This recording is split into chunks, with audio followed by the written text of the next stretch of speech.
भेज के हमरा जेलवा गे राहो हकिता हूँ सकूना से भेज के हमरा जेलवा गे गेथिन रोयाई भौजहिया लेके हम बेलावाता हो तो शुरू खेलवा गे गेथिन रोयाई भौजहिया लेके हम बेलावाता हो तो शुरू खेलवा गे झेलो हाकी कई गो यार के रही के या खेलवा गे झेलो हाकी कई गो यार के रही के या खेलवा गे ये झिंगो यही भौजहिया लेके हम बेलावाता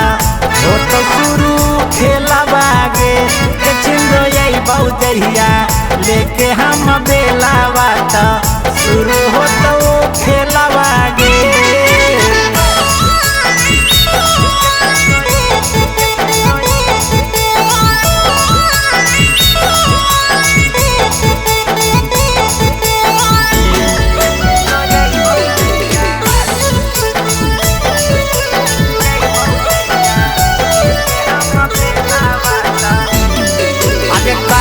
हम बियाह बताऊँ राहमी कुमार गे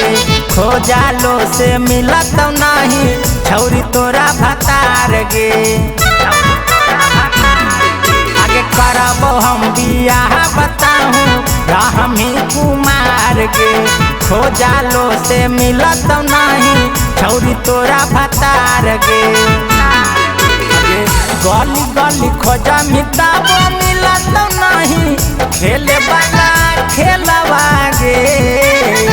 गली गली खोजा मिताबो मिलत नहीं खेले वाला खेलवा गे ये झिंगो यही भौजहिया लेके हम बेलावाता हो तो शुरू खेलवा गे ये झिंगो यही भौजहिया लेके हम बेलावाता शुरू हो तो खेलवा गे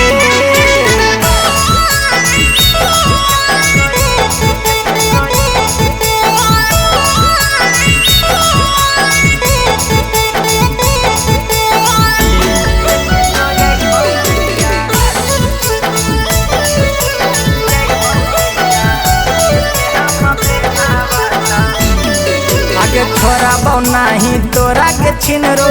घर के नहीं घाट के असल बेटा ही एक छिनरी हम अपन बाप के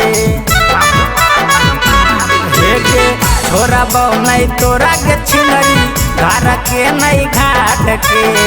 असल बेटा ही एक छिनरो हम अपन बाप के रौशन रोही शंभु बिहारी खिलाई देतौ गली वाला खेलवा गे रौशन रोही शंभु बिहारी खिलाई देतौ गली वाला खेलवा गे ये झिंगो यही भौजहिया लेके हम बेलावाता हो तो शुरू खेलवा गे ये झिंगो यही भौजहिया लेके हम बेलावाता शुरू हो